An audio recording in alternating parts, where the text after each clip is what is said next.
నందమూరి బాలకృష్ణ ఇప్పుడు కొత్త ప్లాన్తో ముందుకు సాగుతున్నట్లు కనిపిస్తున్నారు. వరుస విజయాలతో ఫామ్లో ఉన్న సమయంలో చాలా మంది స్టార్ హీరోలు సేఫ్ జోన్లోనే ఉండేందుకు ఆసక్తి చూపుతున్నారు. కానీ బాలయ్య మాత్రం అందుకు భిన్నంగా యువ దర్శకులకు ఇంపార్టెన్స్ ఇస్తూ కొత్త తరహా సినిమాలపై ఫోకస్ పెడుతున్నారు.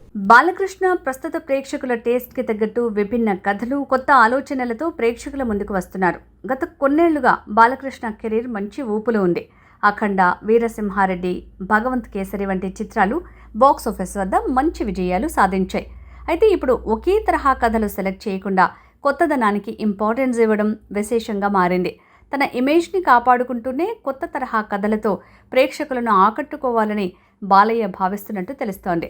ప్రస్తుతం ఆయన గోపీచంద్ మరనేనితో భారీ చిత్రాన్ని చేస్తున్నారు. వీరసింహారెడ్డితో హిట్ ఇచ్చిన దర్శకుడితోనే మరోసారి రిస్క్ చేస్తూ సక్సెస్ఫుల్ కాంబోని కంటిన్యూ చేస్తున్నారు. అదే సమయంలో ఫ్యూచర్ ప్రాజెక్టుల విషయంలో మాత్రం కొత్త దర్శకుల ఆలోచనల్ని కూడా పరిశీలిస్తున్నాడట బాలయ్య.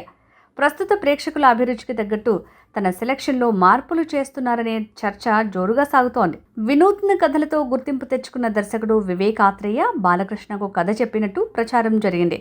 అలాగే దర్శకుడు వినయ్ కనకమేడల కూడా తన కథను వినిపించినట్లు వార్తలొచ్చాయి. ఆ రెండు ప్రాజెక్టులు నిలిచిపోయాయనే టాక్ వచ్చినప్పటికీ ఇప్పుడు వివేక్ ఆత్రేయతో సినిమా మళ్లీ ముందుకు సాగే అవకాశాలు ఉన్నాయని తెలుస్తోంది.